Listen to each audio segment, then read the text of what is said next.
Welcome back to the English Speak Up Academy podcast. I'm Alex, your host, and I'm here with Emma. Hello. Emma's our expert in communication, and she's here to help us explore a really important part of speaking English well. That sounds great. So we're going to be talking about the power of saying no. Yeah, it's something that can be a little tricky. It can be really tough, especially for people learning English. Oh, definitely. It can be extra hard when you're trying to be polite and agreeable in a new language and culture. I can see that. We want to make a good impression. For sure. And you might worry about seeming rude or offending someone if you say no, especially if you're not used to how things are done here. Right. There's that fear of coming across as ungrateful or disrespectful, especially in new situations. Yeah, I think we've all been there. But the thing is, saying no is actually super important.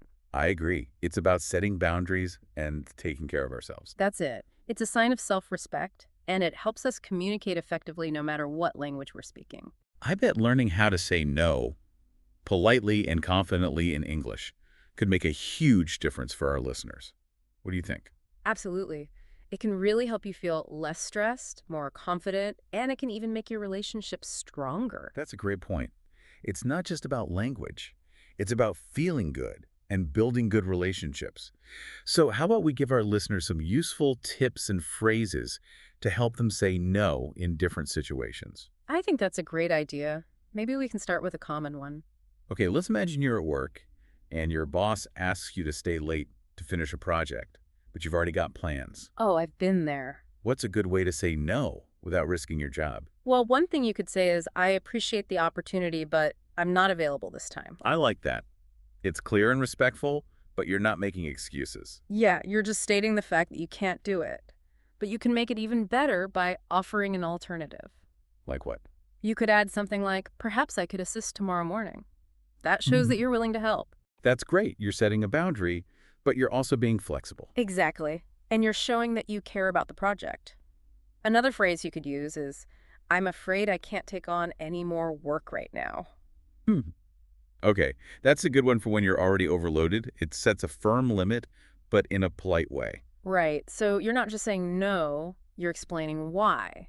Now, to give you a better idea, why don't we try a little role play? Perfect. I'll be the boss and you be the employee. Okay, let's do it. Emma, I really need that report finished tonight. Can you stay late to wrap it up? I appreciate the opportunity, but I'm not available this time. Perhaps I could assist tomorrow morning. All right, let's plan on that. Thanks for letting me know. No problem. I think that was really helpful. You stayed calm, you were clear, and you offered a solution. I tried my best. I think it's good to practice these things. For sure. Now, how about we move on to something a little different? Let's say a friend invites you to a party, Okay, sounds fun. but you're exhausted and you really need some downtime. So how do you say no without hurting their feelings? Well, one option is to keep it casual and honest. You could say, thanks for inviting me, but I'm going to pass this time. I need some quiet time this weekend. I like that. It gets the message across without making a big deal out of it. Right, you don't need to give a long explanation. And to keep things friendly, you can add, maybe next time. That's a nice touch. Yeah, So you're declining this invitation but leaving the door open for future plans. exactly. It shows you still value the friendship. Another option is, I'd love to, but I already have other plans. That's good too. It's polite and doesn't require you to reveal your plans. Sometimes you just want to keep things private. Definitely. It's good to have different phrases for different situations. Want to try another role play? Sure, let's do it. Hey, Emma, we're having a party on Saturday. You should totally come. Thanks for inviting me, but I'm going to pass this time. I need some quiet time this weekend. Maybe next time. No worries. We'll catch up soon. Great. So you see how even though you're saying no, you can still sound positive and friendly. Totally. And I bet that makes all the difference.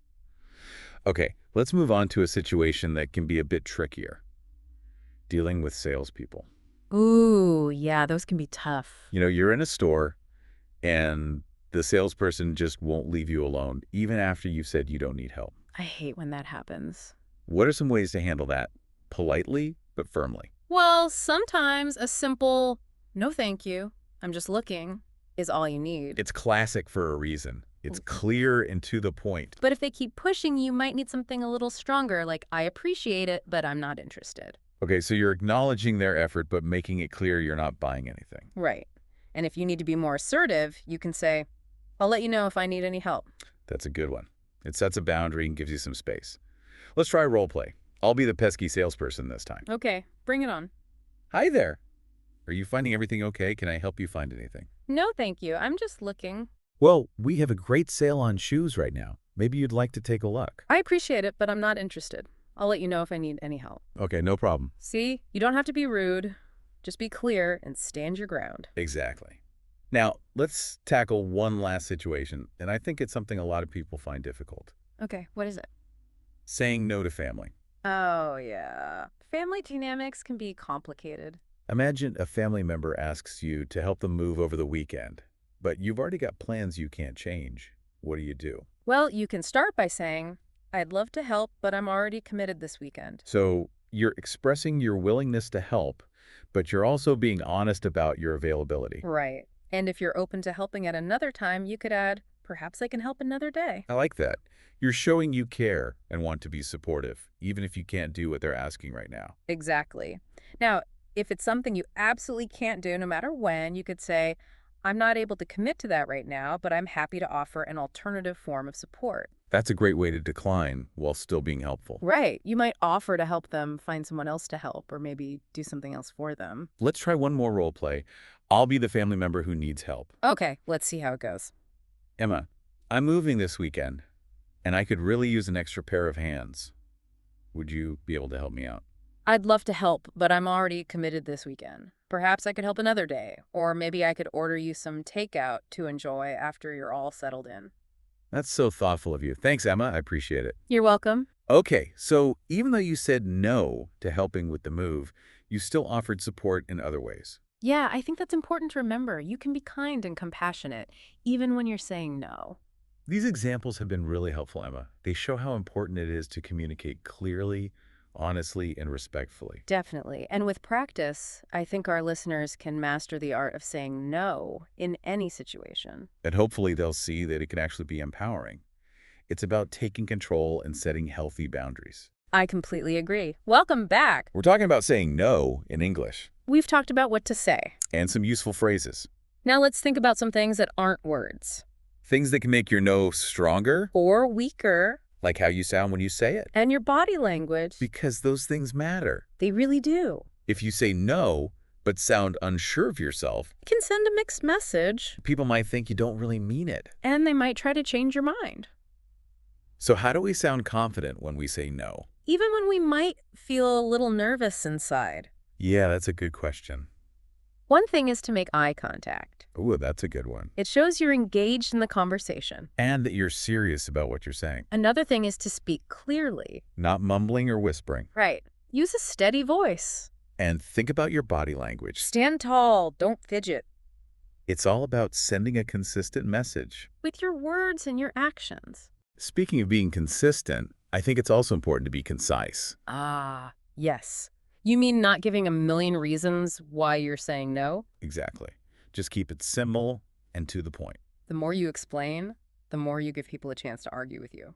Or try to find loopholes. So a simple no thank you, Or, I'm not able to do that. those are usually enough. And remember, you don't have to justify yourself to anyone. It's okay to set boundaries without giving a whole backstory, Now, I know a lot of English learners worry about sounding rude. especially when they're in a new culture.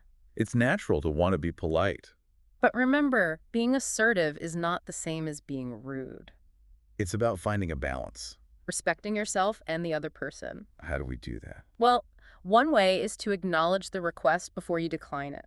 Like saying, I appreciate you asking. Or, thanks for thinking of me. Those are good ones. It shows you've considered their request, Before respectfully saying no. and it softens the no a bit. We talked about offering alternatives. That's a great way to be helpful, even when you can't do the specific thing they're asking. Now, we've been talking about general tips. But different cultures have different communication styles. So something that's considered polite in one culture, Might be seen as rude in another. this can be tricky for English learners. The best thing to do is observe Pay attention to how native speakers say no. in different situations. Notice their tone of voice, their phrasing. Their body language. It's all about picking up on those subtle cues. Now, there's one more thing I want to talk about. What's that? Dealing with pushy people. Oh yeah, those people who just won't take no for an answer. They keep trying to convince you, It can be frustrating, especially in a second language. but it's important to stay calm. and stand your ground. Don't give in just because you feel pressured. If you've said no, you have the right to stick to it. And sometimes you have to be firm. Polite but firm. You can say something like, as I mentioned, I'm not able to do that. Or, I understand, but my answer is still no. If they still don't get the message, And they're being disrespectful. it's okay to end the conversation You can just say, I'm not going to discuss this further. and walk away. Protecting yourself is the most important thing. It's good to remember that you always have that option. So we've talked about a lot today. But the most important thing to remember is to be patient with yourself. Saying no gets easier with practice.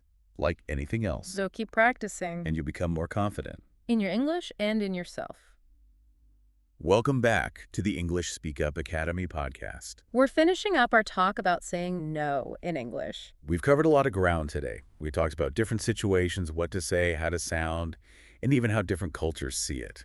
Right, so let's try and remember the most important things we've talked about. Yeah, some key takeaways. What do you think is the most important thing for our listeners to remember? Well, I think it's important to remember that, saying no is a skill. Definitely.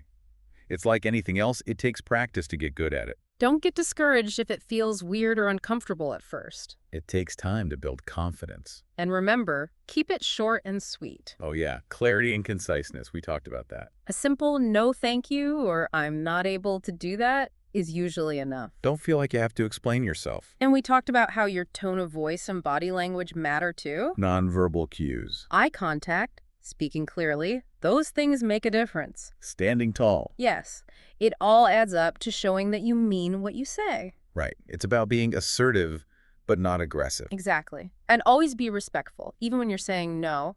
A good way to do that is to acknowledge the request before you decline it. Like, I appreciate you asking, or thanks for thinking of me. Those are good phrases to keep in mind. And if you can offer an alternative, that always helps. It shows you're still willing to help, even if you can't do the exact thing they're asking. We also talked about how different cultures see things differently. Right. What might seem rude in one culture might be perfectly normal in another. So it's important to be aware of those differences. And if you're not sure, it's always best to err on the side of caution. Be polite and observe how others do things. And don't let anyone push you around. Ah, yes. We talked about those persistent people. If you've said no and someone keeps pushing, you have the right to stand your ground, You can repeat your no. politely but firmly. And if they still don't listen, you can end the conversation. You don't have to put up with disrespect. So I hope this has been helpful for everyone. Me too. Learning to say no is a really important skill, It can help you in all areas of your life. not just in English, but in any language. It's about setting boundaries and taking care of yourself. It's about being confident and communicating clearly. So keep practicing. And remember, it's okay to say no. Thank you for joining us. We hope you've enjoyed this episode of the English Speak Up Academy podcast. And that you've learned some useful tips. Until next time, keep speaking up. And keep learning.